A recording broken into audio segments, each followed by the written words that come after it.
풀어보겠습니다. 자, 1번부터 보겠습니다. 우리나라 부동산 투자회사법상 부동산 투자회사에 관한 설명 중 옳은 것은 1번에 자기관리 부동산 투자회사는 명목형이며, 자기관리는 실체형이죠. 벌써 틀렸죠. 굳이 지금 바뀌어 있고요. 명목형 실체형이. 그 다음에 국토교통부 장관의 인가를 받아서 설립하며 최저 자본금 규모는 명목형은 50억 원 이상, 실체형은 70억 원 이상이 되어야 한다. 맞아요? 틀려요?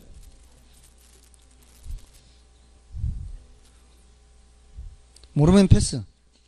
3번 부동산 투자회사는 영업인가 후 최저 자본금 준비 후에 현물 출자를 할 수 있으며 현물은 부동산이어야 한다. 그렇지 않죠?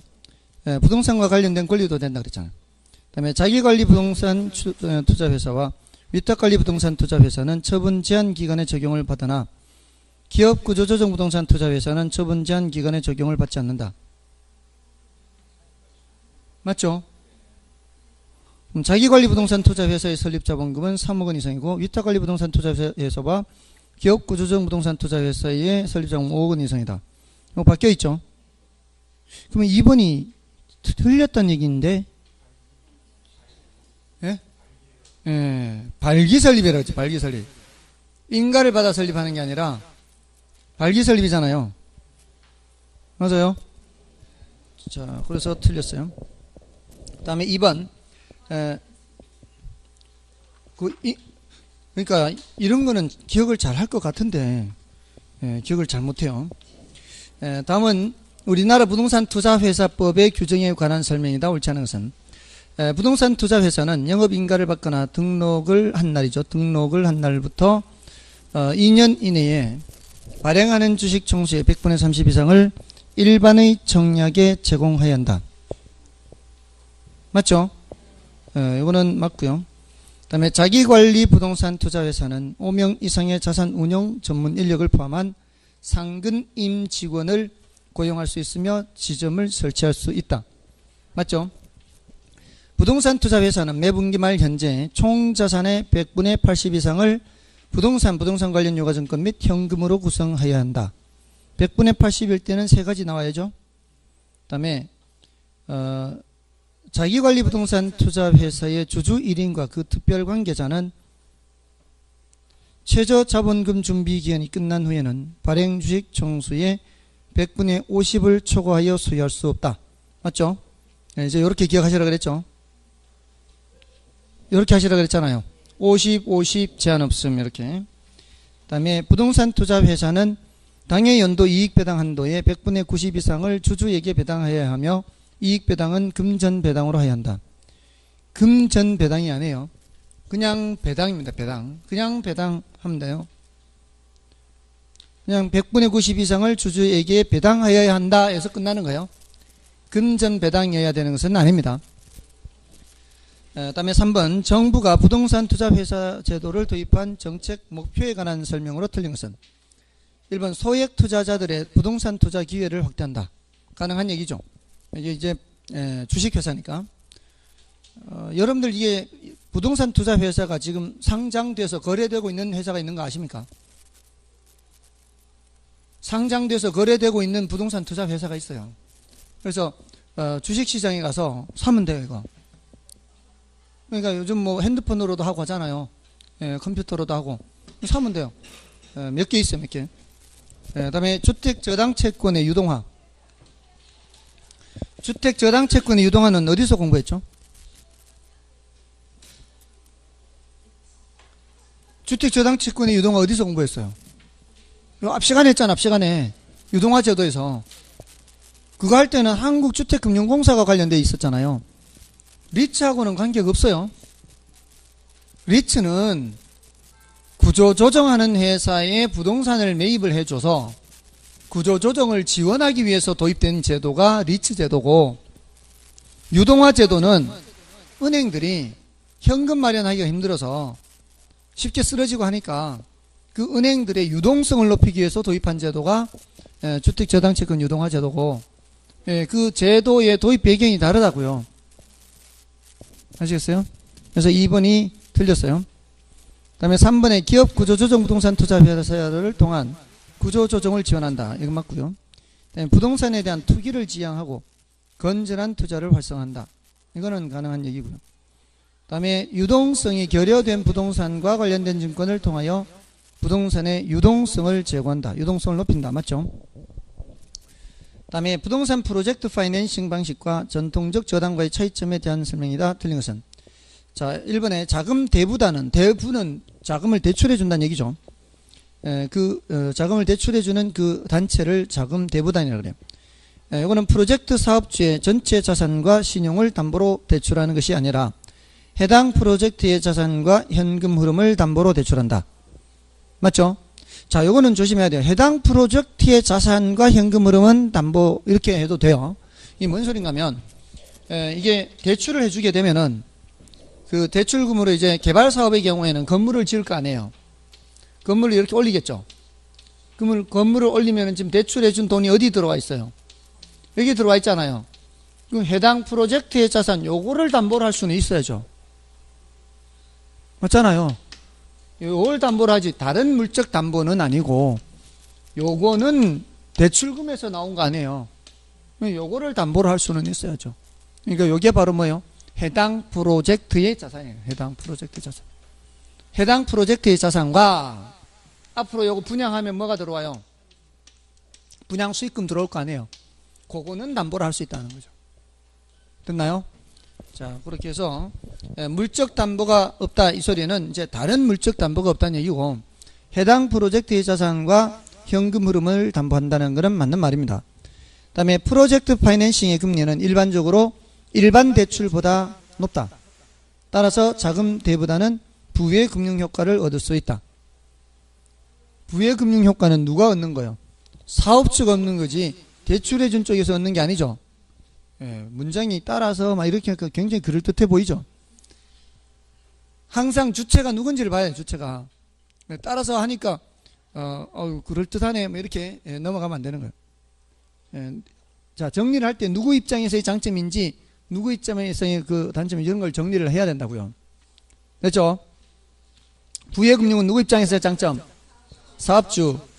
비소구 금융 이것도 사업주. 금융기관 입장에서의 장점은 몇 개 없다 그랬잖아요. 금융기관 입장에서는 고리의 수익을 얻는다는 거. 그거 말고는 정보의 비대칭 문제를 줄여서 자금이 좀 더 효율적으로 운영이 될 수 있게 하는 거. 그 외에는 장점이 거의 없어요. 다음에 사업에서 발생될 현금의 흐름이 주된 채무 변제의 재원이며, 그러니까 저 분양 같은 거 될 때 그걸로 변제를 하며 개발업자의 개인적 채무가 없는 비소구 금융이다. 맞죠? 다음에 프로젝트와 관련된 운영 위험, 재무 위험 등 각종 위험을 이해 관계자들에게 적절히 분담시킬 수 있어 개별 이해 관계자의 위험을 최소화한다. 그렇죠? 참여한 사람한테 조금씩 보증서기 하고 출자하게 하고 자 이러면은 그렇게 될 수 있고, 다음에 프로젝트 파이낸싱은 철저한 사업의 검토가 이루어져 정보의 비대칭 문제를 줄일 수 있는 장점이 있다. 맞죠? 이게 누구 입장에서의 장점? 이게 금융기관 입장에서의 장점이다 이 말이에요. 다음에 한국주택금융공사의 업무가 아닌 것은 자 1번에 주택저당채권 유동화 가능하죠? 주택저당채권의 보유 맞죠? 주택건설사업자가 선분양한 주택의 완공보증 이런 거는 한국주택금융공사가 하는 거 아니에요. 한국주택금융공사는 주택과 관련된 금융 업무와 관련해서 하는 거지 선분양한 주택의 완공보증을 하는 게 아니에요. 이거는 원래는 대한주택보증에서 하다가 재작년에 주택도시보증공사가 설립되면서 그쪽에서 업무 처리를 해요. 주택도시보증공사 들어보셨나요? 안 들어보셨어요? 주택도시보증공사가 하고요. 주택청약종합저축 이건 들어보셨어요? 주택도시기금은 들어보셨어요? 주택도시기금 주택도시기금이 원래는 국민주택기금이었어요. 국민주택기금에서 이게 이렇게 바뀌었어요.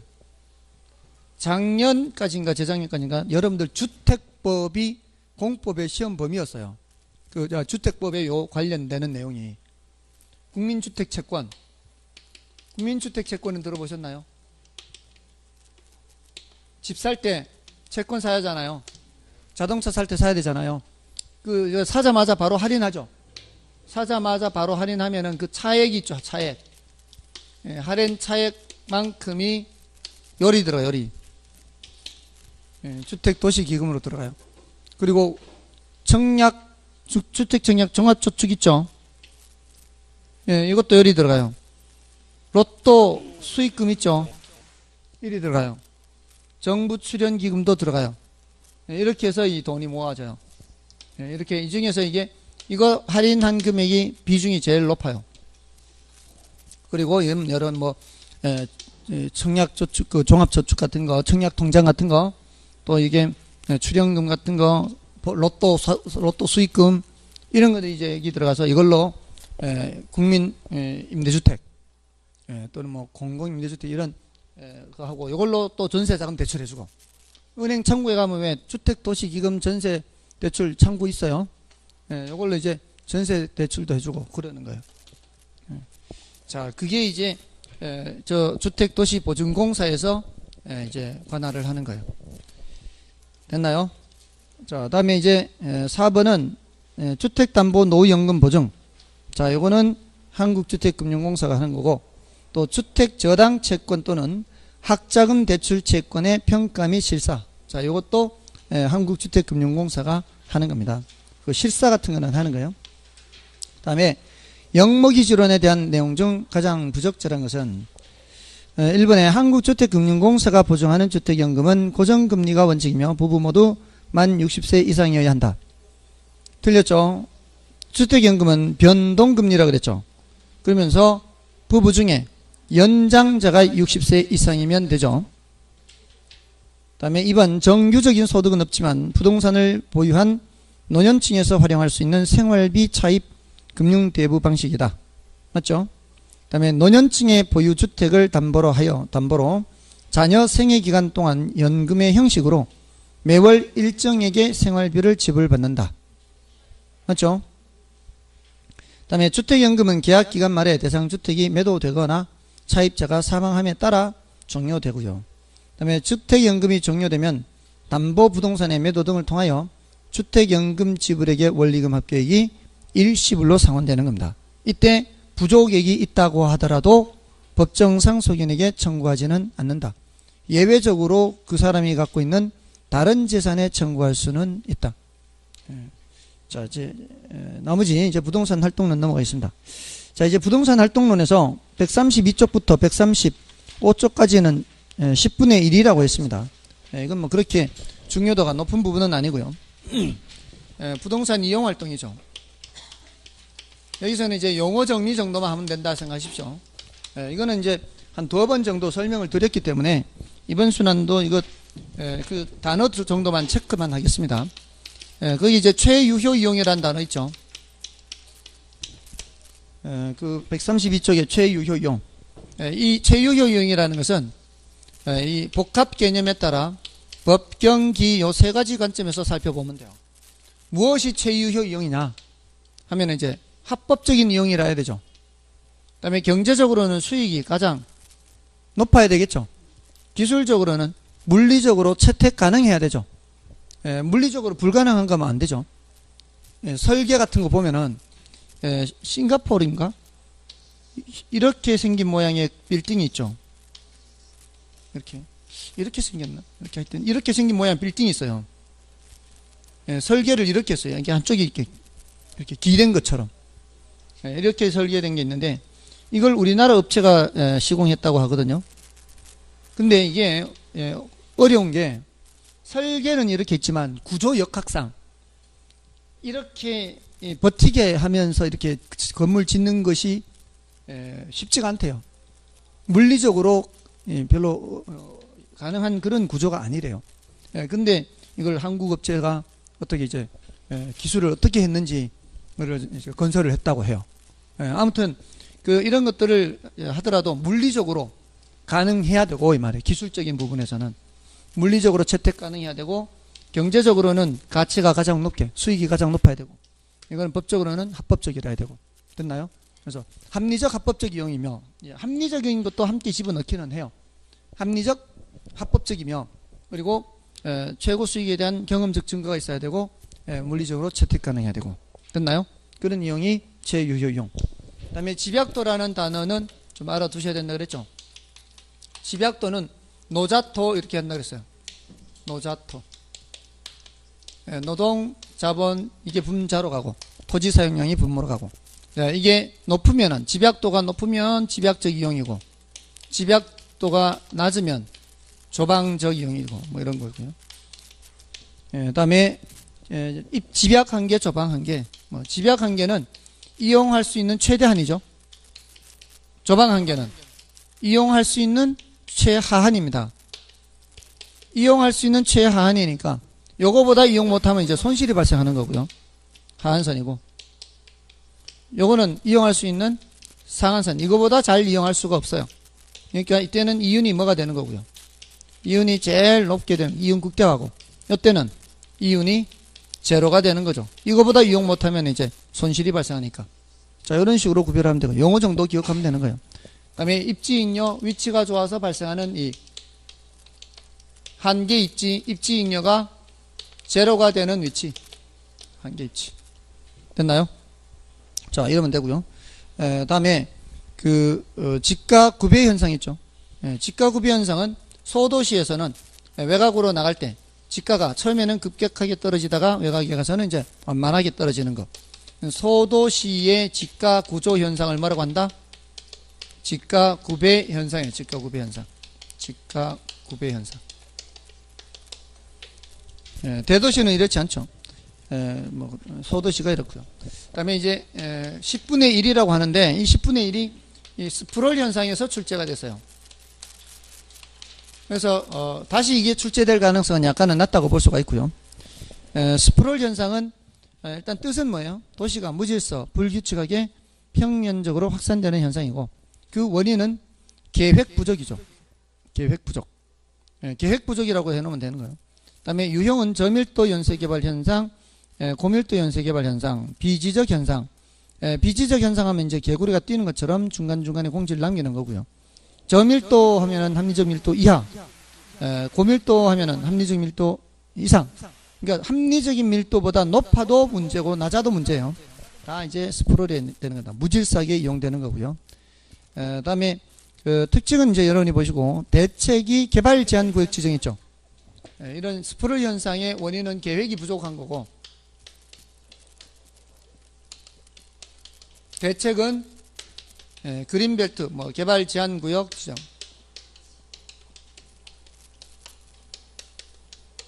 자, 이런 정도고요.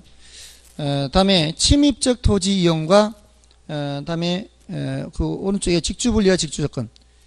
그래서 지금 이게 출제가 됐기 때문에 앞으로 출제가 된다면 가능성이 가장 높은 것은 직주분리와 직주접근이에요. 그 다음이 이제 침입과 계승. 요게 이제 그나마 출제 가능성이 좀 더 높다고 볼 수 있어요. 직주분리, 직주접근, 침입과 계승. 직주분리는 그 원인이 뭐예요? 직장과 주거지가 분리되는 현상은 도심의 지가가 자꾸 올라가죠. 그리고 도심지 환경도 별로 안 좋아요. 그리고 사람들이 이제 외곽에 나가더라도 안으로 들어올 수 있는 교통이 발달해야 돼요. 그러지 않으면은 이 바깥으로 나갈 수가 없죠. 그런 원인들이 있고요. 그 결과로서는 어떻게 돼요? 밖으로 나가게 되면은, 밤이 되면은 도심은 공동화 현상이 나타나고요. 외곽은 침상도시, 침대도시죠. 베드타운이 되는 겁니다. 직주접근은 나갔던 사람들이 다시 안으로 들어오는 거죠. 이거는 이제 제일 큰 원인이 바로 교통체증이에요. 교통체증이 많이 발생하니까 사람들이 안으로 들어오고, 안으로 들어오면은 도심 공간은 한정도 있는데 안으로 들어오면은 고층화 현상이 나타나겠죠. 그러면서 도심의 옛날 낡았던 부분들이 재개발이 되면서 도시 회춘화 현상이 나타나요. 이런 정도 기억하시면 되고요. 침입과 개성은 어떤 지역에 새로운 용도가 개입되는 게 침입이라고 하죠. 주거지역에 점포가 하나 둘 침입한다. 점포가 침입한다. 이게 이제 어떤 지역에 새로운 용도가 개입되죠. 또는 고소득 주거지역이 점점 낡아지면서 저소득층들이 들어오면 하향여가가 되죠. 그런 것도 이제 침입이 되는 거죠. 자, 근데 주거지역에 점포가 침입하는 게 보통이에요. 상업지역에 주택이 침입하는 게 보통이에요. 이게 별로 없죠, 이거는. 이게 보통이죠. 이게 집약도가 주거용이 더 높아요? 상업용이 더 높아요? 집약도는 상업용이 더 높죠. 그러면 이렇게 되면은 집약도가 높아지겠죠. 이러한 침입을 확대적 침입이라 그래요. 집약도가 높아지게 되는 침입을. 이런 침입이 일반적이다 이 말이에요. 침입의 결과로서 완전히 교체돼 버리면 뭐라 그래요? 개성이라 그래요. 침입의 결과 완전히 교체되는 현상, 개성. 자, 이러면 되겠습니다. 침입과 개성, 직주분리, 직주접근. 됐죠? 다음에 한계직은 뭐 여러분이 봐주시면 되고요. 자, 이제 부동산 관리로 넘어갑니다. 부동산 관리는 비중이 한 문제 정도고요. 범위가 그렇게 분량이 많지가 않습니다. 사람들이 저보고 살이 너무 많이 빠졌다 그러는데 정말 그런 것 같아요? 그런 것 같아요. 저는 몸이 굉장히 편하거든 지금. 몸이 편하고 이제 가벼워요. 가벼워졌는데 말랐다 그래서 제가 걱정스러울 만큼인가? 예? 아, 부러워요. 날씬한데 뭐 그래. 아무튼 저는 이제 몸이 굉장히 편해졌어요. 좀 63kg대로 떨어진 것 같아요. 64, 한 64 근처, 64에 가까운 63kg. 173이에요. 적당하죠? 173이면 빼기 100해서 곱하기 9인가요? 0.9인가요?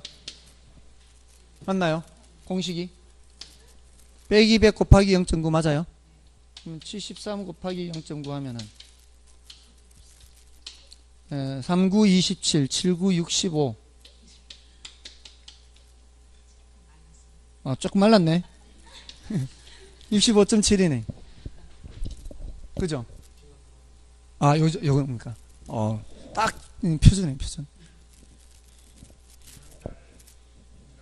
예. 그래요? 근데 지금 최근에 빠진 거는 제가 의도한 게 아니고요. 지난 한 달간 술을 못 먹어서 그래요. 술을 못 먹어서. 지금 이 목소리가 안 좋고 이렇게 감기 기운이 있으니까, 지금 5주째 지금 술을 안 먹고 있거든요. 제가 이렇게 지금 성인이 된 이후로 5주째 술을 안 먹은 적이 없어요. 매일 드세요. 그러니까 지금 막걸리를 안 먹어서 그래요. 더군다나 그 막걸리 먹는 타임이 밤 10시 반 마치고 가서 먹거든요. 그러면서 이제 약간의 안주를 먹잖아요. 안주를 많이는 안 먹는데 그래도 그게 에너지가 좀 어느 정도는 될 거 아닙니까? 근데 그거를 안 먹으니까 지금 이렇게 된 거죠. 이거 언제 또 찌우리지 이걸? 뭐 찌우는 건 별로 걱정 안 해도 되죠. 이건 뭐 찌우는 거는 잠깐 동안이면 찌울 수 있죠. 근데 이제 한번 그렇게 배가 막 불편할 정도로 쪘었거든요. 그 제일 보기 싫은 체형이잖아요. 배만 똘똘 나는 게. 근데 이렇게 되니까 그때 제가 불편했던 게 그렇게 많이 먹지는 않아도 이 복부 팽만감이 느껴지는 게 그게 이제 굉장히 불편하고 불쾌하잖아요. 그게. 그래서 살을 좀 이렇게 다이어트 해야 되겠다 했는데 이제는 이 상태를 유지를 해야 될 것 같아요. 나이가 들수록 소식해야 되잖아요. 먹고 뛰라고요? 뛸 수가 없으니까 시간이. 그래서 지금 수영도 안 했거든 그동안에. 수영도 안 했어요. 수영도 지금 감기 기운 때문에 지금 한 달째 지금 수영을 안 했거든요. 한 달 넘었네 지금 벌써 5주째 지금 수영도 안 하고 있어요. 그래서 지금 수영을 올해 내에 목표를 달성할 수 있을런지 모르겠네. 50분 내에 2km를 가야 되는데 아무튼 지금 부족한 상태예요. 자, 이제 부동산 관리는 세 개 주제 있어요. 세 개 주제. 주로 출제되는 주제가 부동산 관리의 영역하고요. 부동산 관리의 내용, 부동산 관리의 방식. 자, 이렇게. 자, 부동산 관리의 영역은 요거는 자부시 하죠. 자부시. 자산 관리, 부동산 관리, 시설 관리 이렇게. 근데 요거는 좀 영어 단어를 좀 알아두셔야 된다 그랬죠. 자산 관리가 에셋 매니지먼트로 가장 폭이 넓고, 그다음에 부동산 관리는 프로퍼티 매니지먼트라고 그랬죠.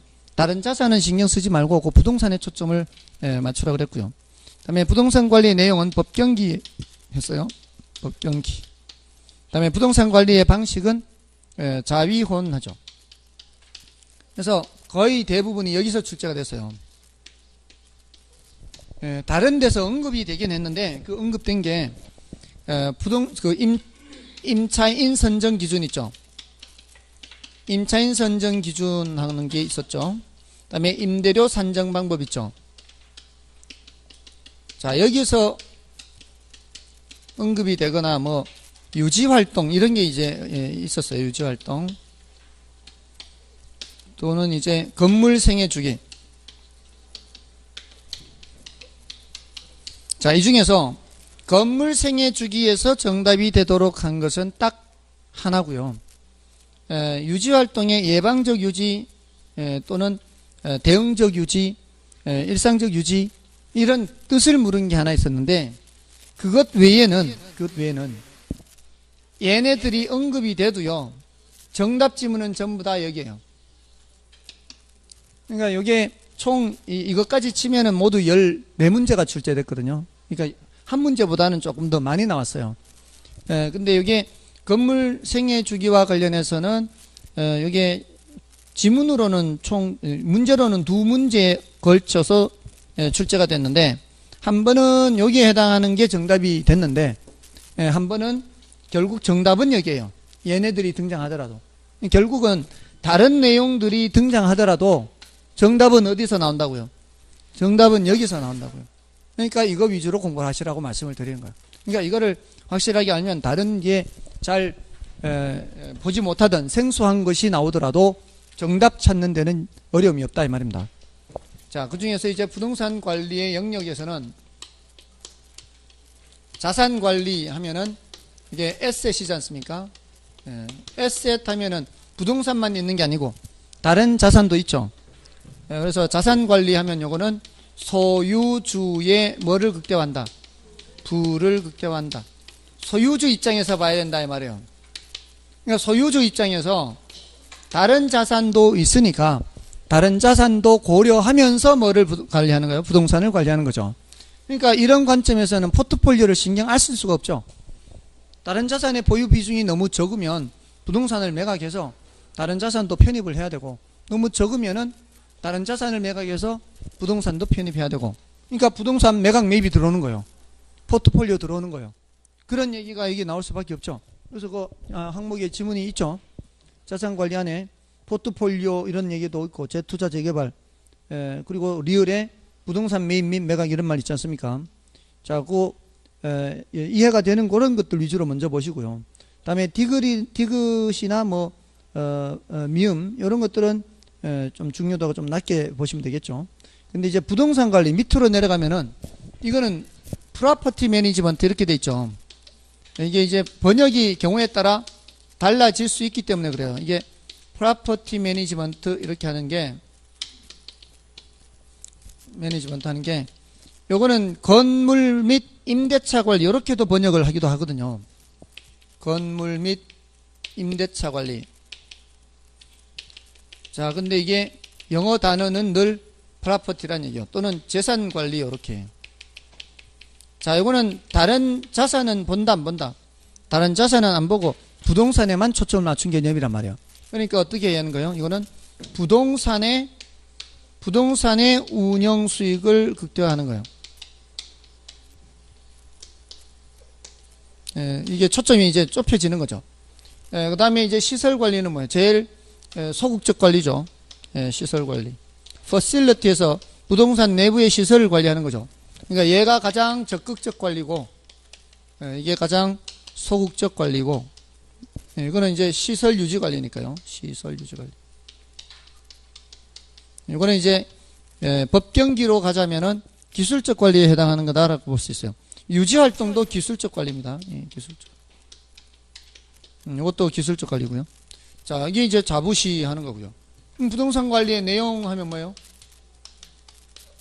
부동산 관리 내용 하면은 법경기 하죠. 이것도 내용이 그렇게 어렵지 않잖아요. 법적인 측면 하면 주로 권리 측면을 본다 그랬죠.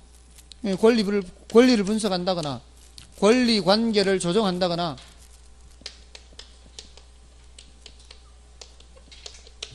또는 계약, 예약 이런 표현이 들어오면은 이거는 이제 이게 법적 관리라 그랬죠.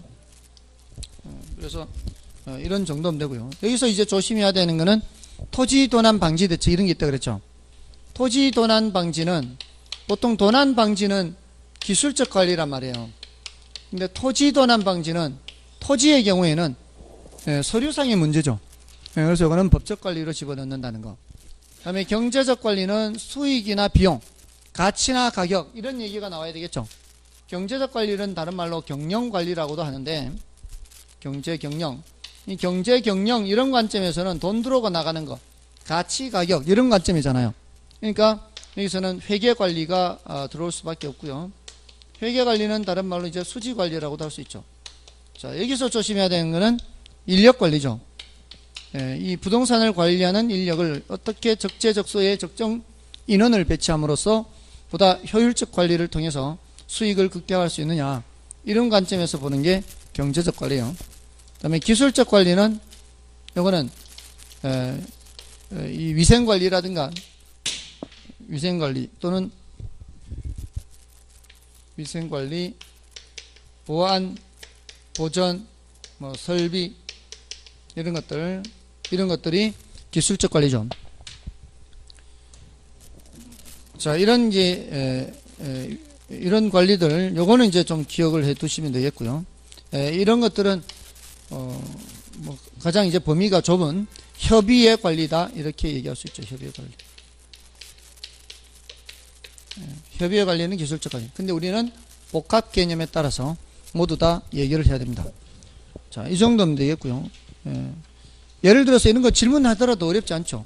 만약에 토지를 측량을 한다 이런 것들은 뭐예요? 측량을 해서 표시를 한다 이런 것들은 기술적 관리죠. 내용이 별로 어렵지 않습니다. 다만 이제 토지의 경우에는 이거를 빈 토지가 있어요. 빈 토지를 그냥 뭐 저기 모델하우스 부지로 제공한다거나 이런 거는 어떤 측면일까요? 모델하우스 부지로 제공한다는 거는 임대료 수익을 내겠다는 얘기죠. 그런 것들은 이제 경제적 관리에 들어갈 수 있어요.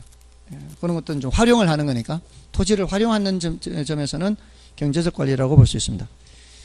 자, 이제 부동산 관리 방식. 요거 이제 자위원 하지 않습니까? 이 부동산 관리 방식은 장단점을 비교하면 되죠. 그러고 보니까 목소리도 거의 다 돌아왔죠? 술 한잔 해도 되겠죠?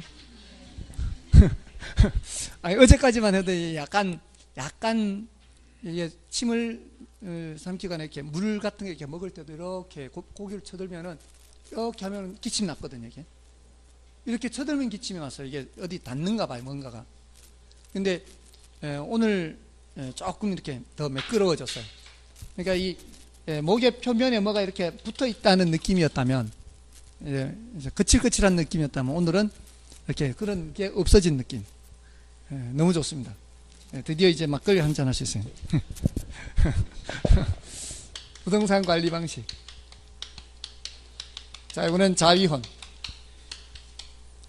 자가 관리죠. 자기가 직접 하는 거, 위탁하는 거, 혼합하는 거. 자, 자가 관리 이 장단점에서 이 자가 관리는 자기가 직접 하는 거죠. 자기가 직접 하는 것이어서 여러 가지 이제 장점인데, 일단 자기가 직접 하면은 통합 능력, 통제, 종합적으로 관리하는 거. 이런 게 통제, 통합 이런 것들이 잘 되죠. 그러면서 어떤 의사결정이 신속하게 반영이 되겠죠. 자기가 직접 하니까. 근데 이제 그러면서 이제 또 자기가 자기 거를 관리하니까 애호 정신이 높아요. 그래서 임차인들에게 친절한 서비스를 제공할 수가 있어요. 이런 여러 가지 장점에다가 자기가 직접 관리하니까 외부 사람이 들어오지 않죠. 그럼 내부 사정이 외부로 잘 유출이 안 되죠. 기밀 유지도 잘 돼요. 자, 이런 여러 가지 장점이 있는 반면에 전문적인 관리가 아니라는 게 가장 큰 단점이죠. 그래서 비효율적 관리가 돼서 관리비가 필요 이상으로 나올 수가 있어요. 자, 그런 게 이제 그 장단점이 비교가 된다면, 그럼 이제 위탁 관리는 그 대각선으로 오면 되니까, 위탁 관리의 가장 큰 장점은 전문적 관리가 되는 거죠. 이쪽 단점이 이쪽으로 오니까. 전문적 관리가 되면은 효율적 관리로 관리를 통해서 관리비를 절감시킬 수가 있죠. 그리고 자가 관리는 타성에 젖을 수가 있는데, 위탁 관리는 그런 거를 방지할 수가 있죠. 자, 이렇게 전문적 관리, 타성에 빠지는 걸 방지할 수 있다. 뭐 이런 얘기를 할 수 있지만, 다만 이제 단점은 위탁 관리의 가장 큰 치명적 단점이 뭐예요? 믿을 수가 있냐 이 말이죠. 믿고 맡겼는데 제대로 관리를 해주지 않을 경우 있죠. 신뢰도 문제, 신뢰. 그래서 관리업체가 영리만 추구하고 관리를 제대로 하지 않을 때는 이런 이제 문제가 더 심할 수가 있고요. 또 애호 정신이 낮을 수가 있죠. 근데 이제 혼합 관리는 모두의 장점을 얘기할 수 있죠. 이 혼합 관리는 보통 자가 관리에서 왔다가 위탁 관리로 가는 과도기에 적합하다 그래요. 그래서 과도기에 적합한 게 가장 큰 장점으로 얘기하고요. 모두의 장점 얘기할 수 있습니다. 이 통제력이 강하면서도 부분적으로 전문가의 지식을 이용할 수 있다. 이거는 뭐예요? 혼합 관리의 장점이죠. 자기가 직접 관리하면서도 일부분 전문가의 능력을 활용할 수가 있는 점에서는 모두 다의 장점을 얘기할 수 있잖아요. 근데 모두 다의 단점이 노출될 수 있죠. 이게 전문가라고 맡겨놨는데 제대로 해주지 않고 내부 사정은 다 빼가고 기밀 유지는 안 되고 막 이런 식으로 모두의 단점이 다 나타날 수 있잖아요. 근데 전형적인 단점은 책임 소재가 불분명하다는 거예요. 이게 가장 큰 단점이에요. 자, 이런 정도로 장단점 위주로 비교를 하면 되고요. 다음에 이제 임차인 선정 기준과 임대료 결정 방법에서는 그 키워드 위주로 기억하시면 되죠. 임차인은 주거용의 경우에는 유대성, 매장용의 경우에는 가능 매상고, 상업용, 공업용, 사무용의 경우에는 적합성이죠. 그게 키워드입니다. 적합하지 않은 임차인을 계약하게 되면은 공업용의 경우에는 그게 안 맞으면은 이 공업 활동이 잘 안 될 수 있어요. 그 건물에서 제공하는 그런 설비하고 그 물건을 만드는 그 제조업체 입장에서 그게 설비가 안 맞으면은 이제 분란이 있을 수가 있다는 겁니다. 다음에 임대료 결정 방법에서는 주거용은 조임대차 또는 총임대차, 매장용은 비율임대차, 공업용은 순임대차, 그 중에서도 3차 순임대차가 일반적입니다. 이거는 순임대차는 1차, 2차, 3차 이렇게 가는데 1차, 2차, 3차로 갈수록 어디에 가까워지는 거예요? 이쪽으로 갈수록 총임대차에 가까워져요. 이쪽으로 갈수록 순수한 의미의 순임대차예요. 자, 이 사이에 있는 게 뭐예요? 이 사이에 비용이에요, 비용. 순임대료에다가 어디까지 임대인이 의사결정하고 나머지는 임차인이 의사결정하느냐, 어디까지 임대인이 결정하고 나머지 임차인이 결정하느냐에 따라서 1차, 2차, 3차 이렇게 돼요. 그러니까 이쪽으로 가면 갈수록 임차인이 결정하는 게 적어져요. 이쪽으로 갈수록 임차인이 결정하는 게 많아지는 거죠. 그러니까 여기 오면 순수한 의미의 순임대차에서는 임대인한테 순수한 임대료만 주고요. 나머지 모든 비용 항목은 다 누가 지출하는 거예요? 임차인이 다 지출하는 거예요. 근데 그런 거는 잘 없고요. 3차 순임대차가 일반적이다라고 합니다. 다음에 이제 참고 박스의 건물의 생애 주기에서는 이게 전신 안노완 이렇게 이제 앞글자 따서 말씀을 드렸었죠. 그 중에서 주의해야 되는 것은 안정 단계라 그랬어요. 안정 단계와 노후 단계를 비교할 때 자본적 지출을 투입한다면 어느 단계에서 해야 된다? 안정 단계에서 해야 된다 그랬어요. 노후 단계에서 자본적 지출하면은 문제가 더 악화될 수도 있다. 자, 그래서 거기 동그라미 5번이죠. 안정 단계 동그라미 5번. 자, 그걸 좀 더 주의를 하시면 되고요. 좀 쉴까요?